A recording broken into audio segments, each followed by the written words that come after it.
So to kick us off, I want to give you all direct access to the slides. You can take these away with you when you go. We'll be covering part of the material here today in the workshop. This is a shorter workshop. It's only an hour, which is probably nicer, frankly. We're going to cover, first of all, just some basics around getting set up. And then we're going to hop into an overview of OpenTelemetry. And then we're going to do kind of a code walkthrough just to have a look at some Python code and get an understanding of how this stuff actually works. And you can find links to everything you need in those slides. So if you hop into those slides on this first page, there's a couple things that are useful here. The most important thing, if you actually want to try OpenTelemetry, you need a backend to do that.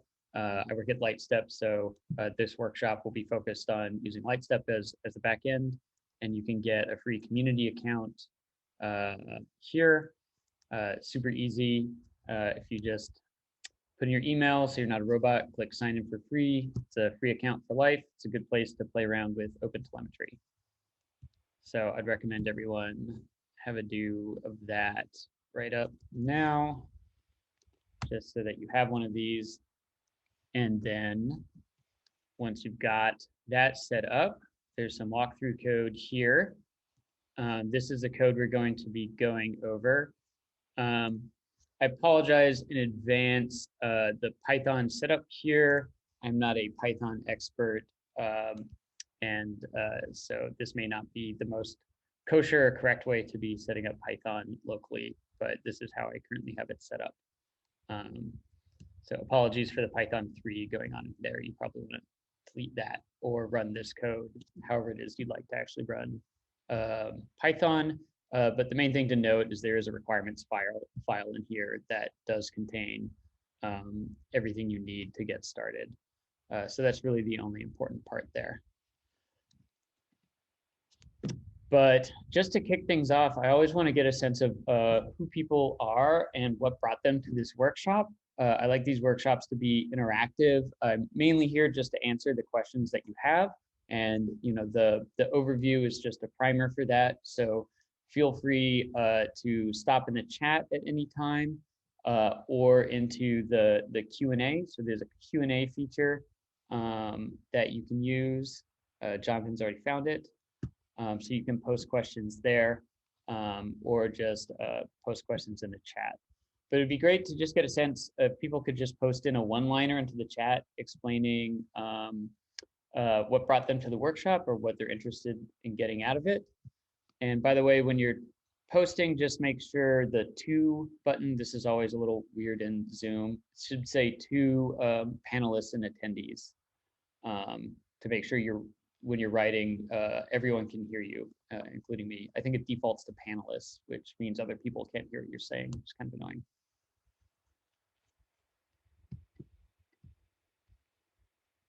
Cool. Sri Krishna, nice to meet you. And writing just the panelists, so I'll read out things when people just write to the panelists, just so people get a sense of who else is here. DevOps engineer working on personal full stack projects. Awesome. I'm happy when people are trying to add observability to their own projects. It's really great. Praful Naveen wants to explore OpenTelemetry. It's a good reason. Yeah, he's a solution architect. We've got Jonathan here, DevOps lead, Datadog, New Relic user, working on commercial SaaS, app and backend. Yeah, that's what distributed tracing is for. SaaS, primarily.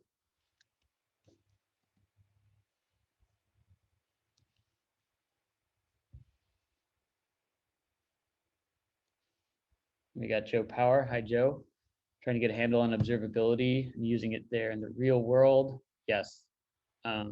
This stuff can be a little tricky to get started with, especially distributed tracing. There's like a couple core concepts you got to wrap your head around. that are a little bit different from traditional tools like metrics and logging, but we'll get into those.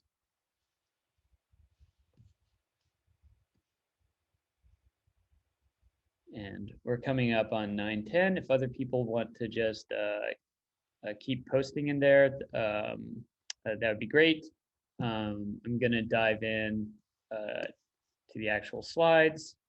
I'm not going to go into full screen mode though. I can, I think, make this a little bit bigger here.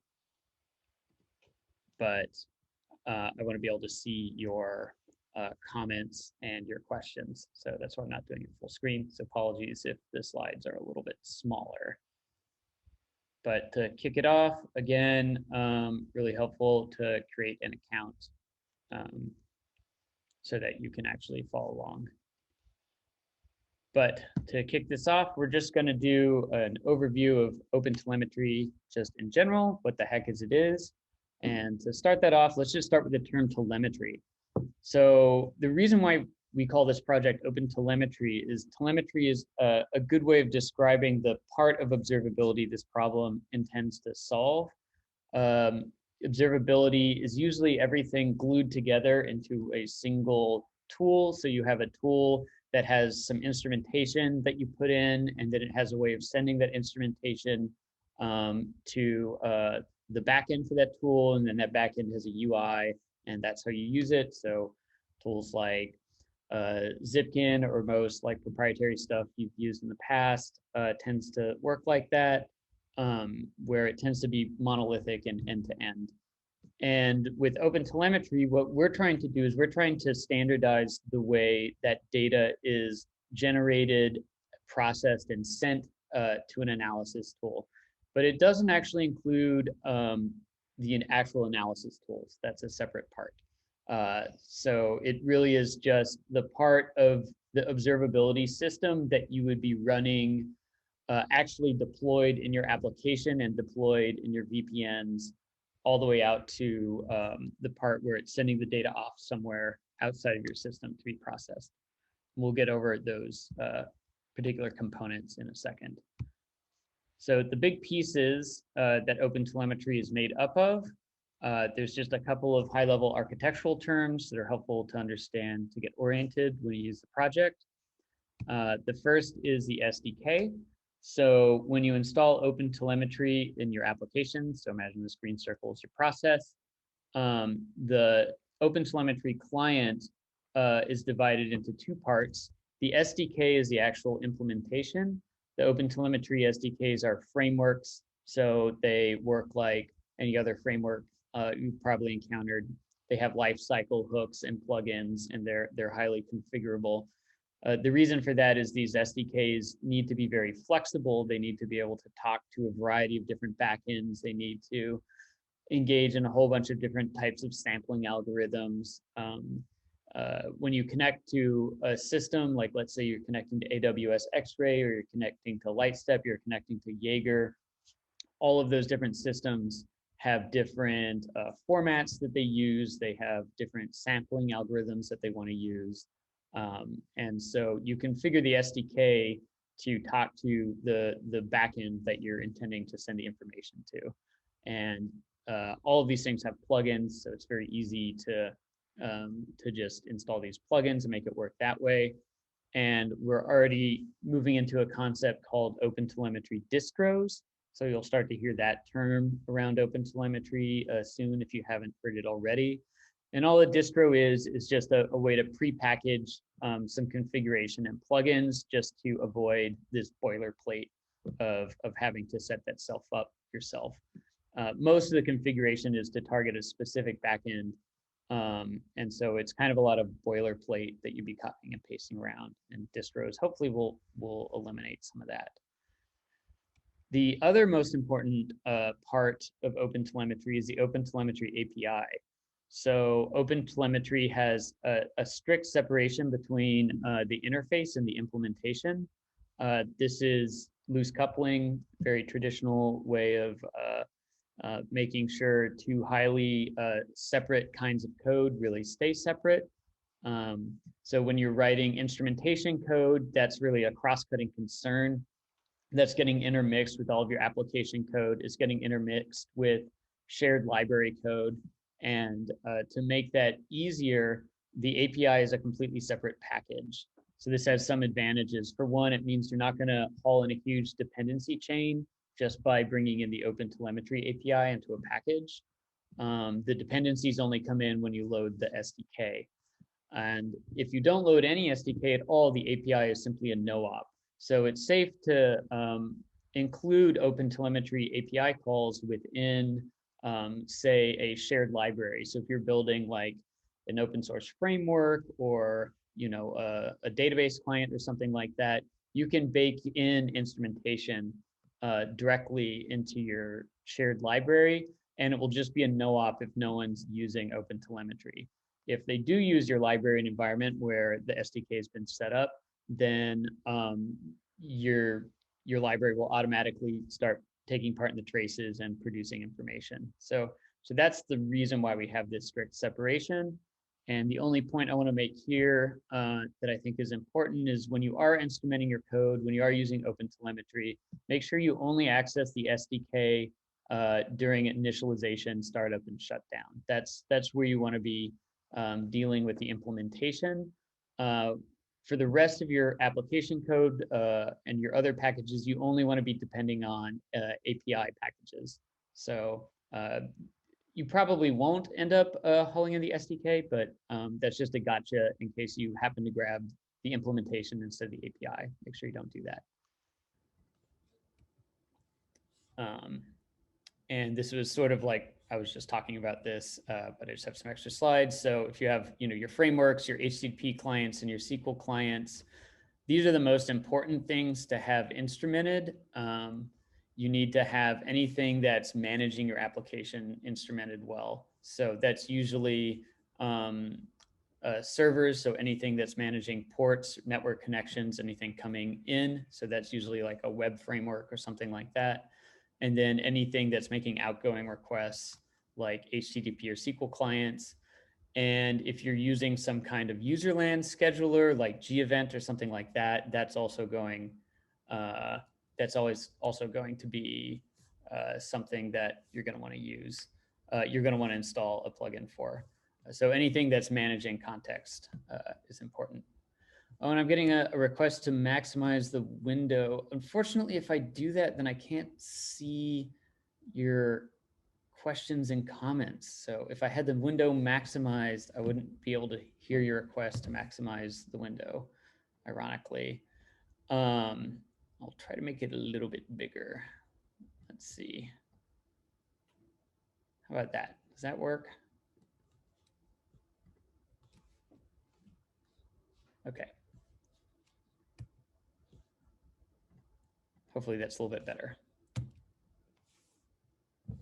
So your framework, SQL clients, HTTP clients, instrumentation for all of those pieces access the API. And in general, that should be actually enough to get you started.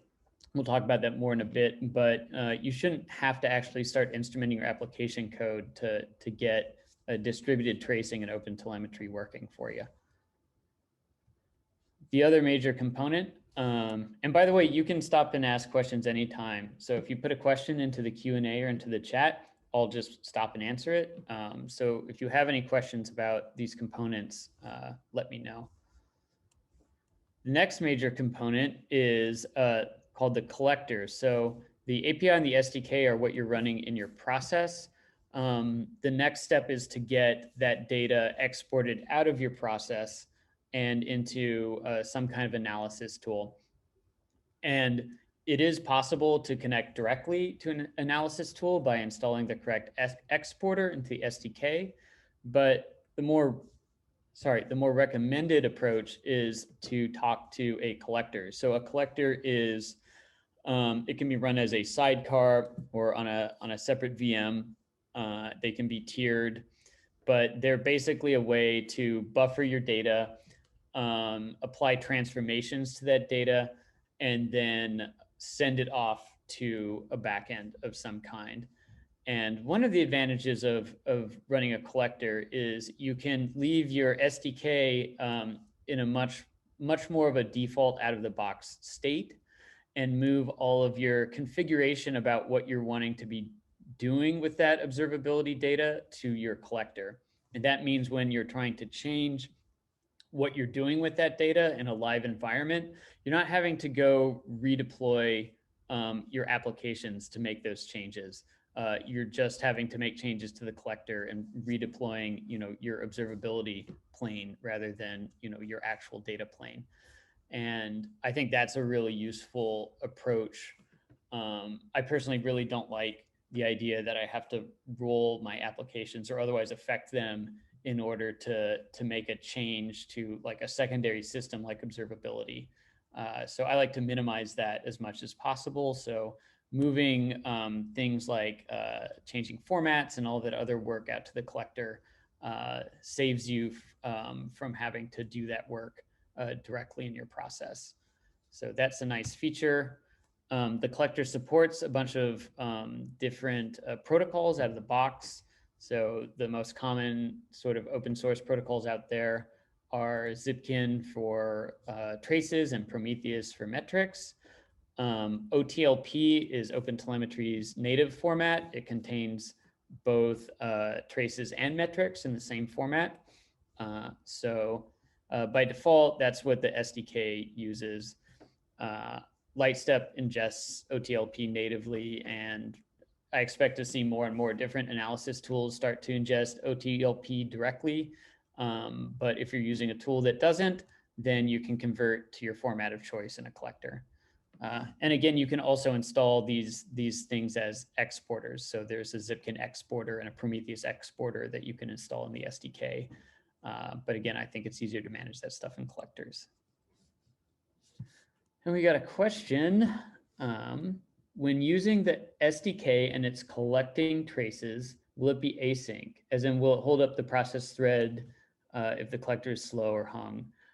No. So it is asynchronous. So there is a background thread running that manages the buffering and flushing of the data to the collector. So every time you finish a span in OpenTelemetry, that data structure is moved off to another thread, and you don't have to manage that. In general, OpenTelemetry tries to be production ready out of the box, so you're not having to manage things like that. And that includes the instrumentation that it comes with. We try to make sure the instrumentation includes enough information to be useful, but not so much information that you wouldn't want to run it in production. So it's all optimized to assume you're running out of the box in production. So you don't have to do setup of that nature. How does it affect the performance of the application? There's another question just came in. That is a good question. It's always this, kind of hand wavy answer of it depends. The more you're observing, the more overhead you're going to get. But it's fairly correlated to how many API calls you're making. I don't have a hard number for it, but we do try to keep it below 5%, I believe.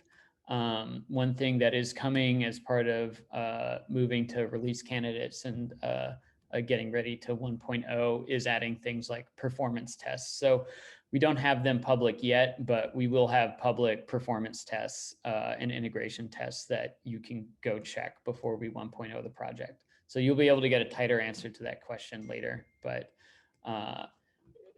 in general, the model we're using is a model that's been fairly tried and true, especially for tracing. So we know that the overhead will stay within what you might think of as the normative range of overhead for something like an APM tool or logging or metrics or any of the other tools you're used to using. Cool. As I mentioned before, analysis is sold separately. So OpenTelemetry talks to all these different backends, but it doesn't come with its own backend. And again, that's because at the heart of this project is an effort to standardize. It's sort of like we're trying to develop a standard language for talking about how our systems work and describing what they do. And what you do with that data is sort of a separate problem. And that's really the area where we don't see standardization right now. It's more like we see a greenfield of opportunity for people to build new, better tools for looking at this data. And I actually personally think this is going to be sort of a golden era, because in the past, if you wanted to build some cool analysis tool, you had to also build all of this other stuff in order to get the data into that tool. And now going forward, you don't have to do that.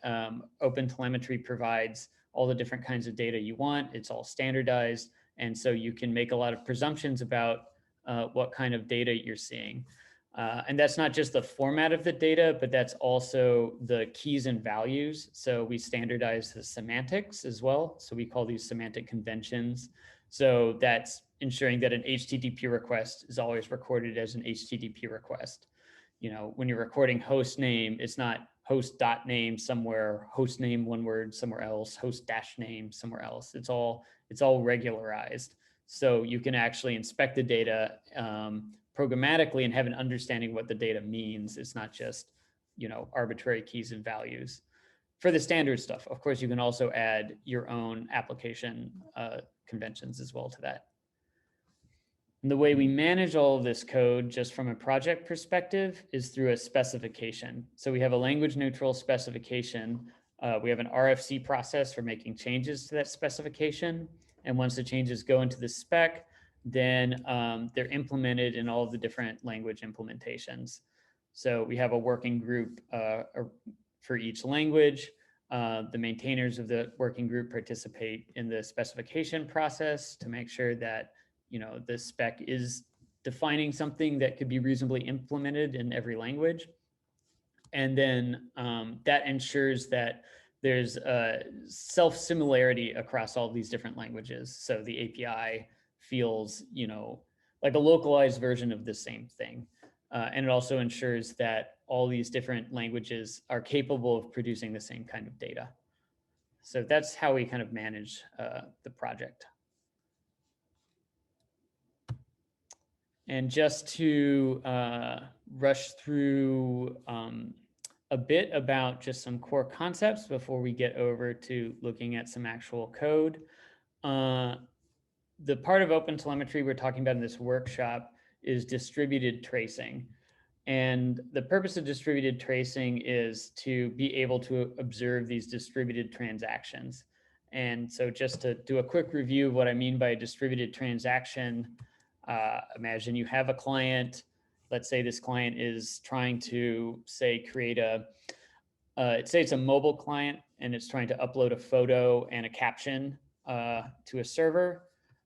That's easy enough. You have a client and a server, but of course it's never one server, right? It's a whole nest of things. So even in the most basic example I can think of uploading a file and a caption, you'd probably have something like a reverse proxy that then first talks out to an authentication server to determine whether you're authenticated. If that comes back as okay, the reverse proxy will, you know, write that file to a local scratch disk just so it can let the client go.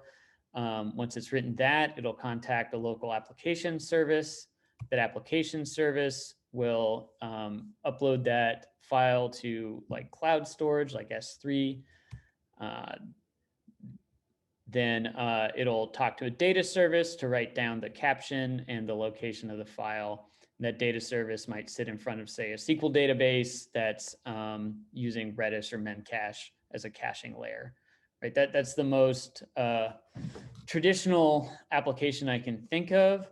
And you can see even in this like super basic LAMP stacky kind of application, you're already talking about 6 or 7 or 8 services.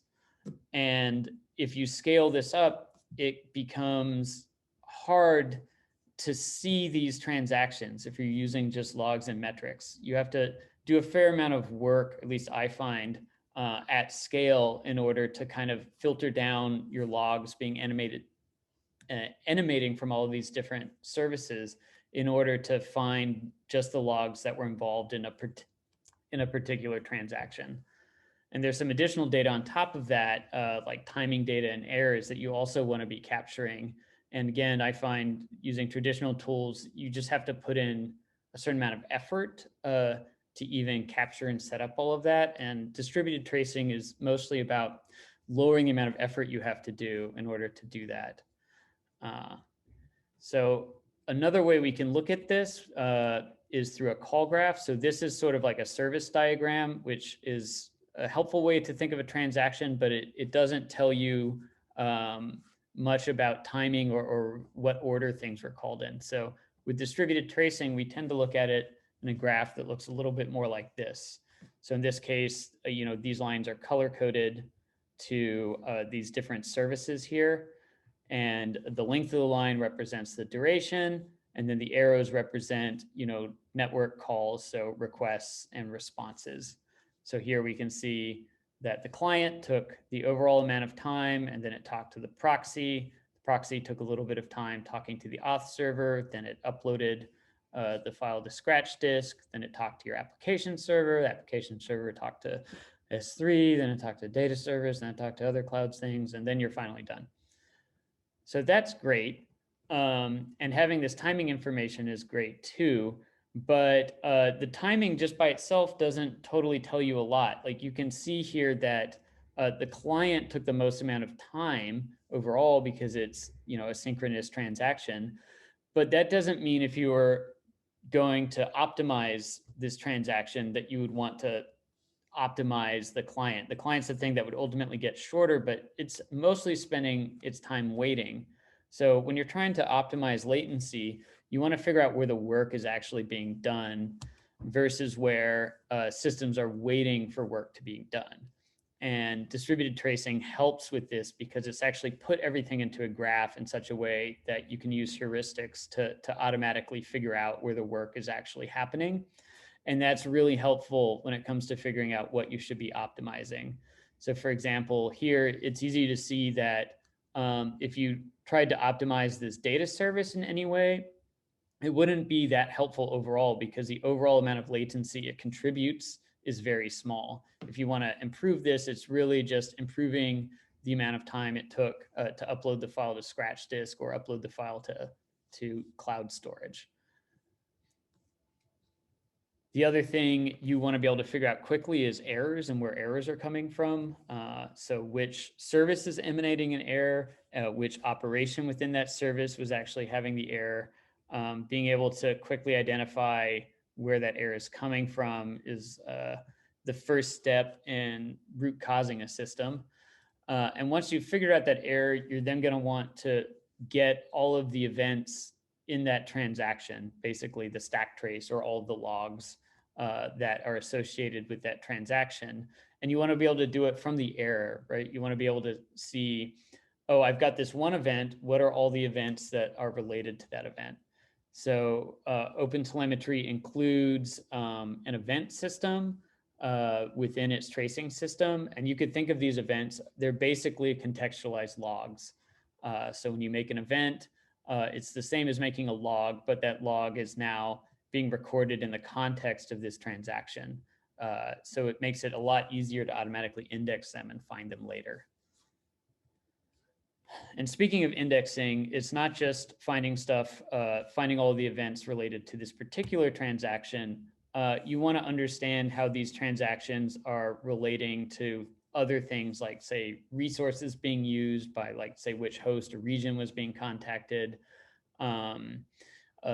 things within your application that are good segments to have, like, say, project ID. So if you're seeing an error and you're seeing that that error correlates highly with a small subject of projects or accounts, that's really useful. That's very different from an error that's evenly distributed across, everyone accessing your system on a particular URL. So being able to quickly correlate an error or a latency issue with some other aspect of your system is really important. And distributed tracing and Open Telemetry makes that pretty easy to do. So we'll go over how to add all of these things to your spans.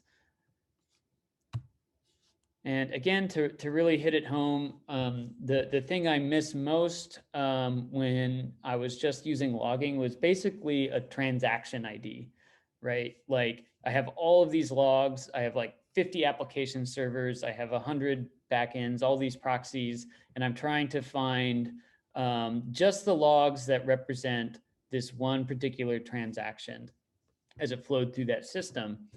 And traditionally, I would have to build that stuff up by finding a request ID here and maybe some other ID there and kind of glue it together. And the thing I always wanted was just a transaction ID. Every log has a transaction ID stapled to it so that I can just search by that transaction ID and find all the other logs. The problem is you would have to flow that transaction ID through your system, right? So going back to this view here, that transaction ID would have to start in the client, and then it would have to flow through every call in the system. Otherwise, you wouldn't have that transaction ID. And that was always kind of the barrier to entry with something like distributed tracing. Like, how do you actually set it up so that you're flowing things like that transaction ID through your entire system? And so that's the biggest core concept in Open Telemetry, this concept of context propagation. So if you can wrap your head around context propagation, then you've basically got the mental model of Open Telemetry. So just to go over this again, let's say you've got a client and a service. This client and a service are talking to each other. So let's say you have 3 operations in the client and then a network call to the server and 3 more operations there. What we do in Open Telemetry is within a process, we have something called the context object, which tracks all of your work. So this automatically follows the execution flow.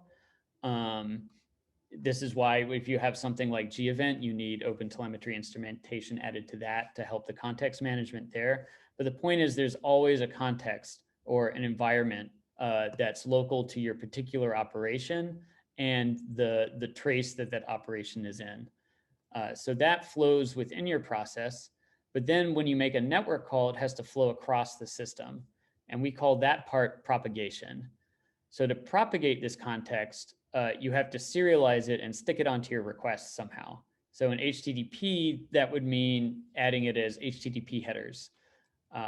So we call adding the context to HTTP headers or any other carrier injection. So you inject the context into your headers. And then on the server side, you extract the context from your headers. Once you've extracted that context, Open Telemetry then converts that back into an in-process context object, and then propagation continues. And so this is how context will get flowed through your whole system. So one important piece of configuration here is what headers are you using to propagate your context? This is probably, I wouldn't say it's a huge gotcha, but traditionally there were like a variety of different headers that one could use. B3 is an example. That's the Zipkin headers that were out there. But all of your services in your system have to agree on what headers they're injecting and extracting. Otherwise, they won't be able to talk to each other in terms of propagating this context. So one thing you need to do when you set the system up is just make sure you've configured everything to use the same propagation headers. And to make this easier, we're actually trying to standardize a set of HTTP headers for context propagation. So the one that's farthest along is called trace context. So trace context consists of 2 HTTP headers.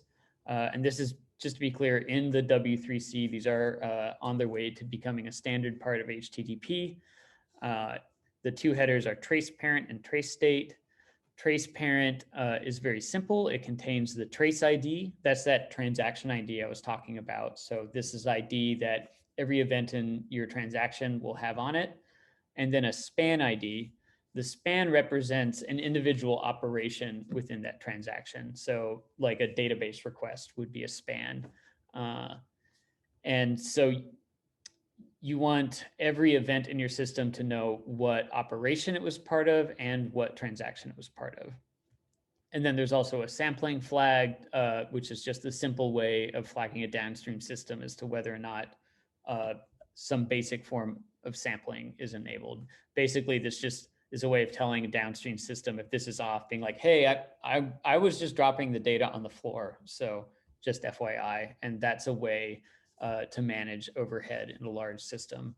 I do want to warn you, you don't want to mix and match sampling. If you are looking at turning sampling on in your system, you should make sure the way you're doing that works with the backend that you're using. You don't want to just go out there and grab a sampling plugin and turn it on for a system that doesn't understand that particular form of sampling. That's going to mess up the data that you're getting. In particular, if you're doing any kind of aggregates or statistical processing of your data and you throw in some sampling the system doesn't know about, bad. So that's just a long way of saying, ideally just stick to distros when you're installing Open Telemetry if those backends need special sampling or something like that. The other set of headers we're in the process of standardizing are called baggage. So these are just more generic context propagation. So trace context is these specific headers that we need for building these traces up and being able to find them. And baggage is just any arbitrary keys and values that are along for the ride. So this is just a way to flow key value pairs through your entire transaction. Now, obviously, there's a cost associated with this, but that cost goes up with every key value pair that you add. So you don't want to overuse this system, but it is a nice way to avoid having to make, say, awkward extra calls to get something like a project ID. So you may want to use something like a project ID as an index at a variety of places along your transaction, but you don't necessarily want to be making a database call everywhere to go get that project ID based on, say, some other ID you happen to have.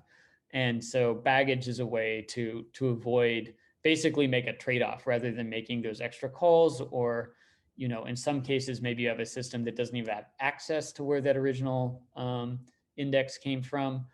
For those cases, you can flow those attributes as baggage through your system. And we're standardizing that as well in the W3C. So that's it for the overview of Open Telemetry. Do people have any questions about this overview at this time? The next step is just to do a kind of a quick walkthrough and look at some Python code.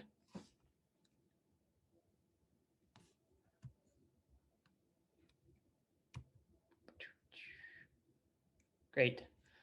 Thanks, Jonathan. Okay, so let's go look at some code. Doop-a-doop-a-doo. So I'm just going to pull this up. Again, I can't open it all the way, or I can't see you guys. So the basics here, if you want to get started with Open Telemetry in Python, we have something called the OTel Python launcher. This is the Lightstep distribution for Open Telemetry. It makes it fairly easy to install Open Telemetry. So if you look at requirements.txt, like just adding the Open Telemetry launcher here is enough to install. This will haul in the correct versions of the Open Telemetry API and SDK for you. And then it provides a little bit of environmental variables and boilerplate that make it easier to connect. Then we've got two pieces of instrumentation. So in this little system, we're using Flask on the server, and we're going to use requests on the client. All this is just a tiny hello world server with like a command line client that just spins in a loop and makes a bunch of requests. And to make that work, you need to install the correct instrumentation. So there's some Flask instrumentation and there's request instrumentation. If instrumentation is not installed, especially for things that propagate, create network calls, then you're going to fail to propagate context. So the most important things to go out there and ensure when you're setting this up is that instrumentation is available for anything you would need to propagate a context. So that's basically frameworks and client libraries. You need to make sure for all your frameworks and client libraries that you're using that there's some kind of instrumentation that's flowing that context for you. There are some helpful command line tools. There is a tool called Open Telemetry Install that will actually try to find all of those for you and install them all so that they're available. And then there's another command line tool called Open Telemetry Instrument. And this will automatically set all this stuff up and inject it into your service. So you don't actually have to write any code in order to add OpenTelemetry to your system. There's, of course, a code path for setting this stuff up, but I think it's a bit easier to do it this way, because then you can add it to systems that without, you could figure out a way to change your, say, deployment scripts in order to inject instrumentation into everything. So that's my recommended approach. And in order to get this stuff set up properly, there are a couple minimal environment variables that you have to set up. If you're talking to Lightstep, there's something called an access token that you'll need. You can get that from your settings. So I'll just show you that. If I'm in Lightstep here, I go to my settings. There's this thing down here called its access token. And so you'll need to set that up. And that's a Lightstep specific thing.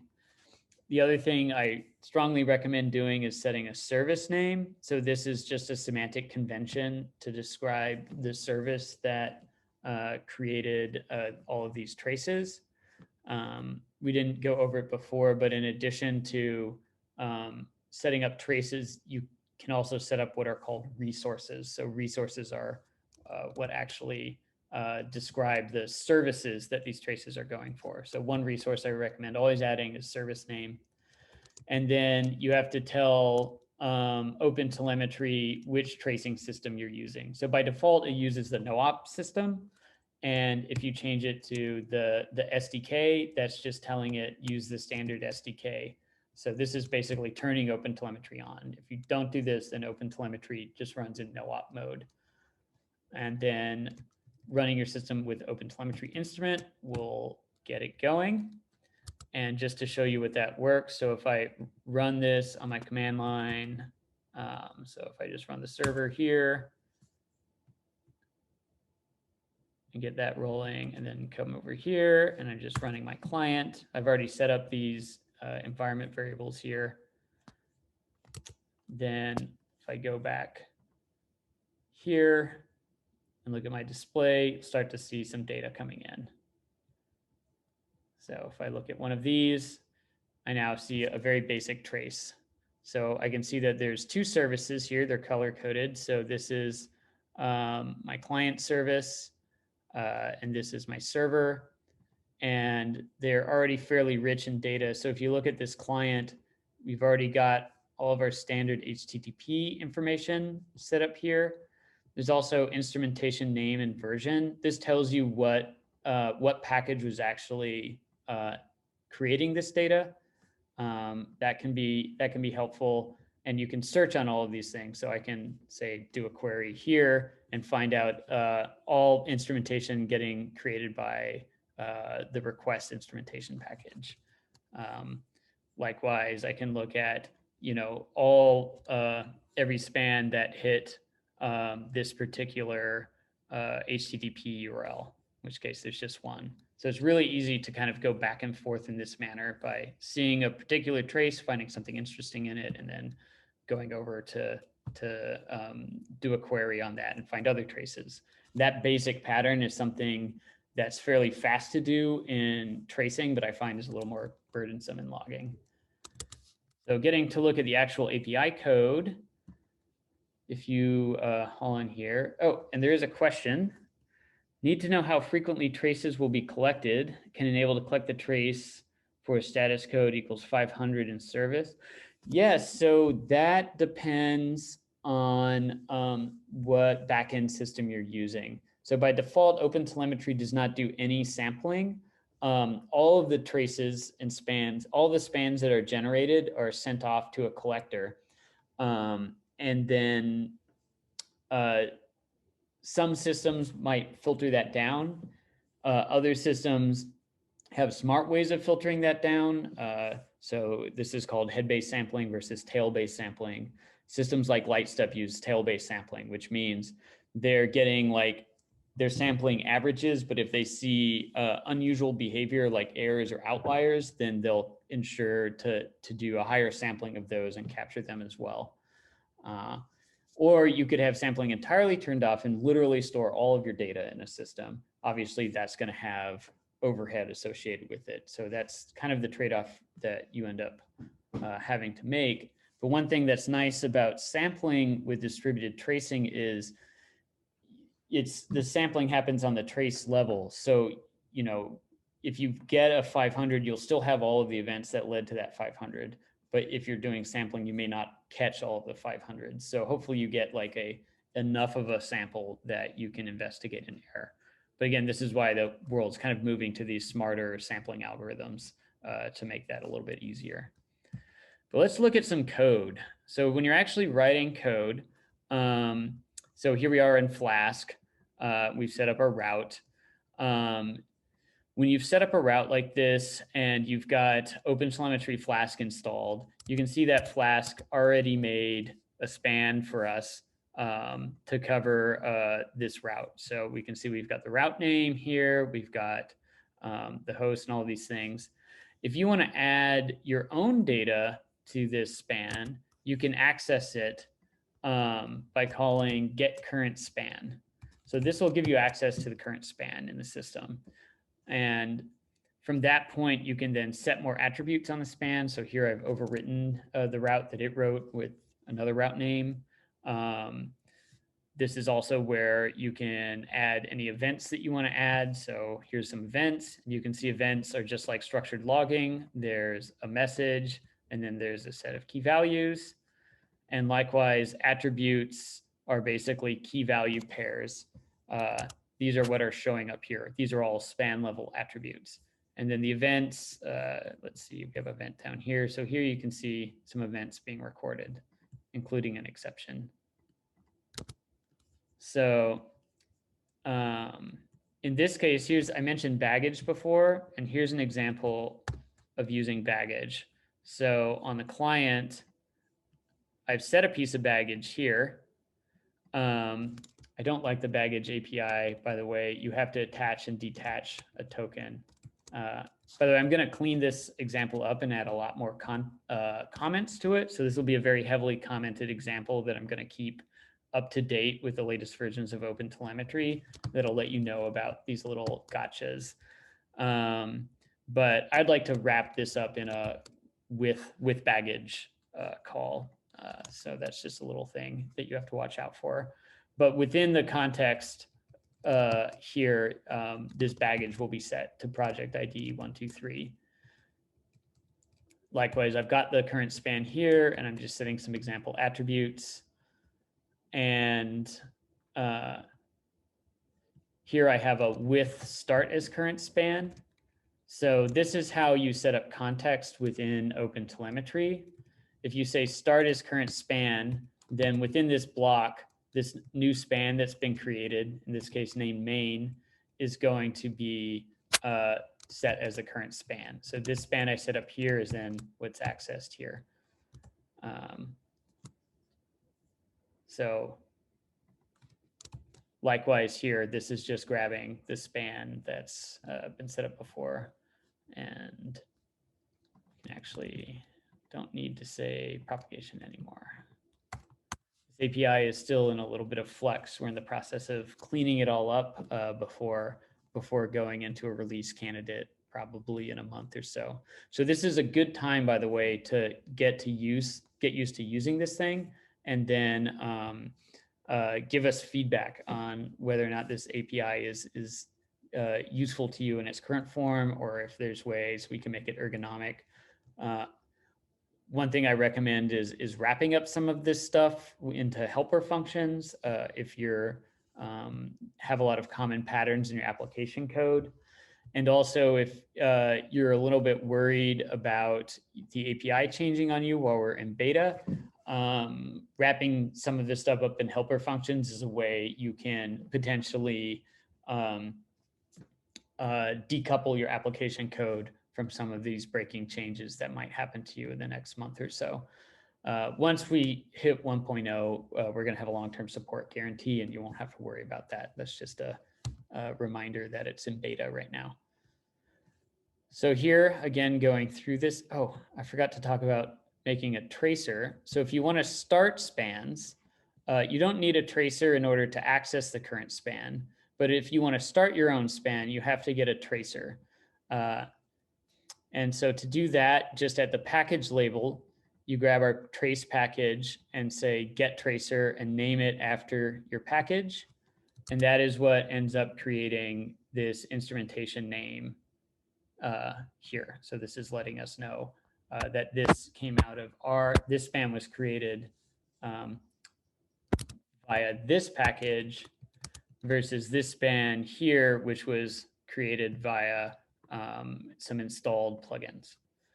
So that's that pattern. So for each package, you just want to create a tracer, name it after your package, and then you can access it to say start as current span. So this will create a new span for you. And then within this block, again, you can start accessing it. And here we're calling baggage and we're calling get baggage of project ID.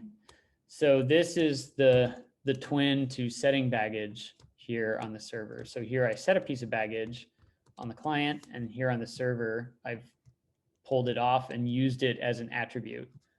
So that's how we end up with project ID. Let me make sure this is actually showing up. So you can see project ID 123, and then if I want to know what's going on with things coming from project ID 123, I can find it here. We've already flushed this data out of the system, but that's how it would normally work.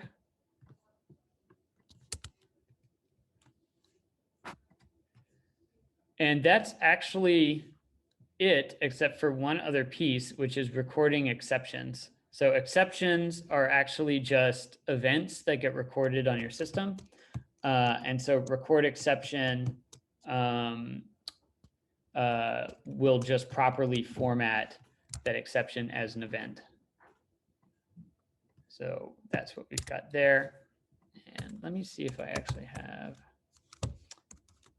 And then there's also set status if you want to actually mark something as an error. I don't actually have this call because I think it's changed in the latest version. But I'll add that to this example code after the workshop. So let me just make a to-do here.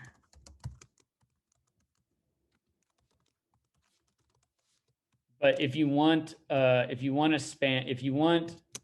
exception to actually count as an error, and you've caught the exception, you need to change the status of the span to error. And the reason why that's not automatic is errors in distributed tracing represent a failure for an operation to complete. And not every exception means the operation overall failed. So for example, if I've caught an exception and managed to handle it and moved on, that might not automatically be an error. So one example of seeing this is, let's say, if I go here, let me just get rid of that for now. If I just go here and don't run my server, so if I turn my server off, I start running my client without the server, it's going to be unhappy because it was making API calls and not getting any responses. So you can see these spans are showing up as errors. And you can see the exception's been recorded here, but it's also been set to an error. So that's what errors will end up looking like. And then you can use these errors as a way to do error budgeting and automated alerting and a lot of those things. But that is it. That is all you really need to know if you're going to use Open Telemetry.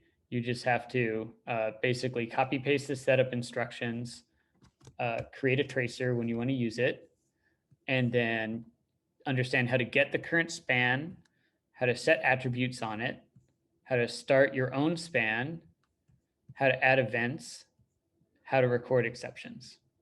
If you want to use baggage, then it's just set baggage, attach and detach the token around the area where you want that baggage to be active. And by the way, this is just to make sure you're not setting project ID 123 and then just sending it everywhere. You don't necessarily want to leak these things somewhere you didn't expect. but I prefer the with pattern myself. So I think I'm going to try to get that added. But that's all you need to know. So any questions at this point? I see we've got some, so let's get into it.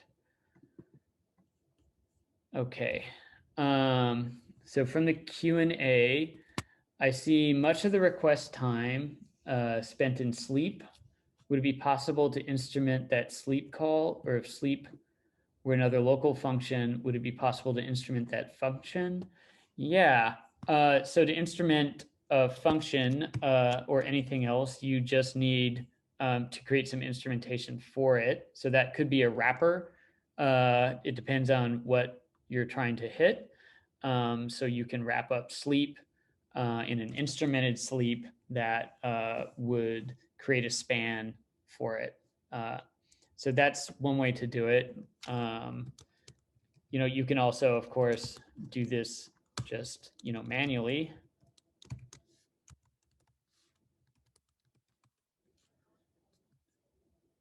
And now sleep is instrumented, right? So that's all you have to do. So let's see, we've got a bunch of questions in the chat. Let me go over those. So when using the SDK and collecting oh, we already answered that one. How does it affect the performance? We answered that.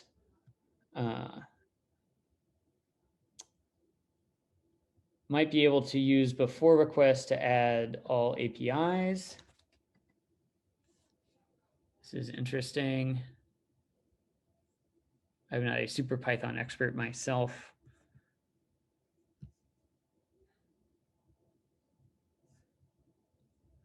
So yeah, I guess I don't fully have the context for what you're asking here.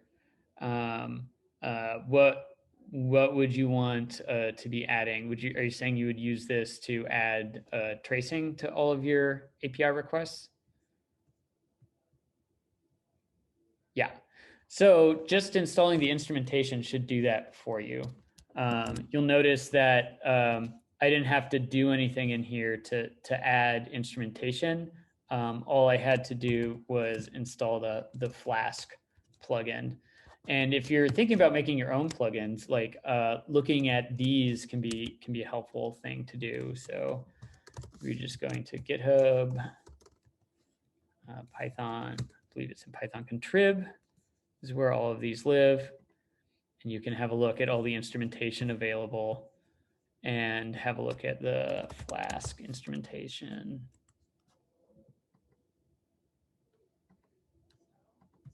And these are sort of like a master's class in instrumentation, but this will show you everything that's happening here. So if you're thinking about creating instrumentation just to get installed for other people, following the patterns that you see in the existing instrumentation is a way to go. So here, I think, yeah, you're seeing it's using before request here to add all of this stuff. Cool beans. Okay. Any utilities convert open tracing instrumented code to Open Telemetry? Yes, there are. So Open Telemetry comes with an open tracing shim. So Open Telemetry Python.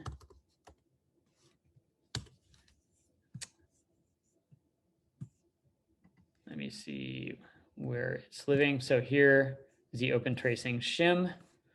So what this does is if you install this, then the open tracing API, the Open Telemetry SDK will also bind to the open tracing API, and you can mix and match. So you can make open tracing API calls and Open Telemetry API calls, and they both work.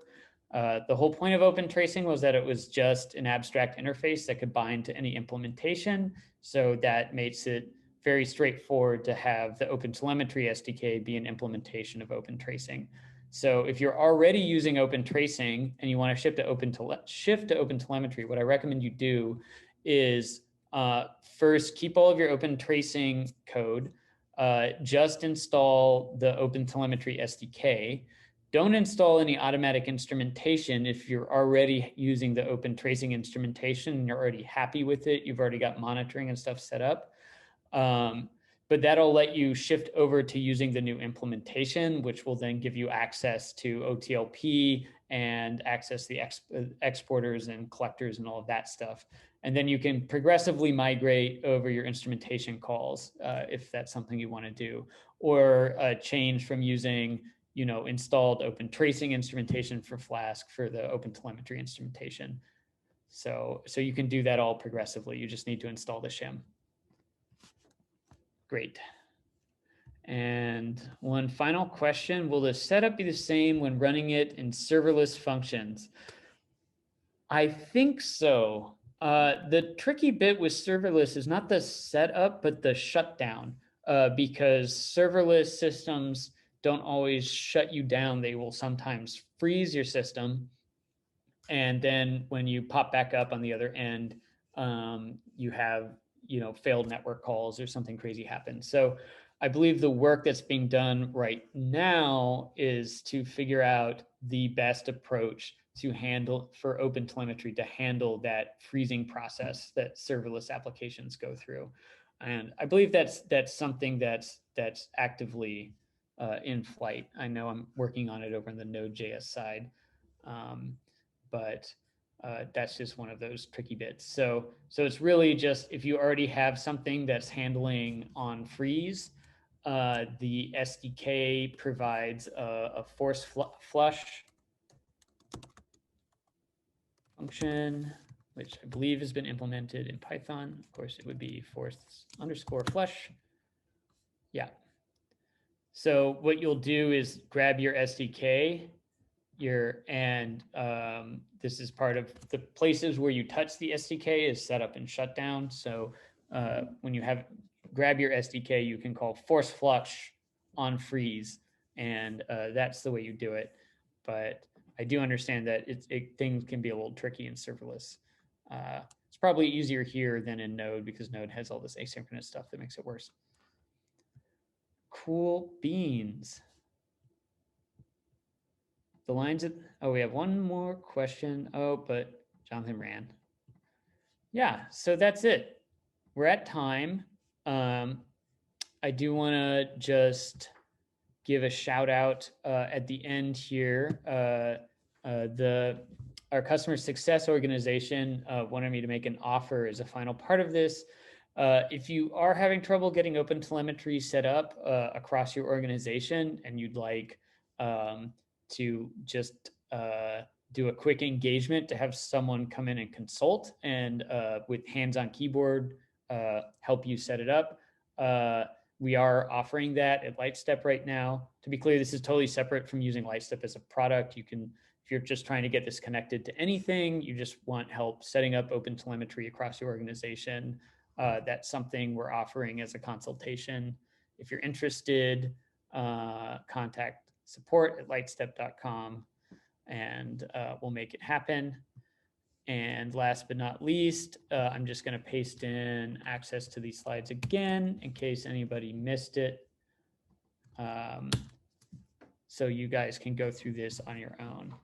And as I mentioned, I'm going to be continuing to clean up this OTel Python basics repo. So if you want to watch this thing or check back later, I'm going to add more and more documentation and comments, and we'll make sure it's always up to date with the latest version of Open Telemetry. So it should be hopefully a good copy paste reference if that's what you're looking for when using Open Telemetry.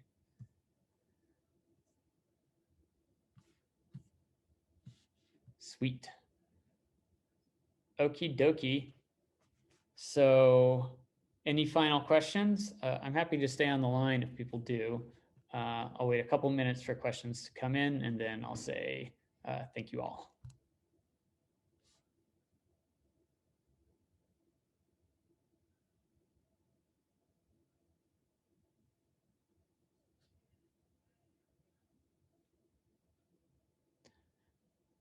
Oh, and someone did ask whether there's a recording. Yeah, we will publish a recording after this, and you'll get it emailed to you, and then it'll go up on the YouTubes.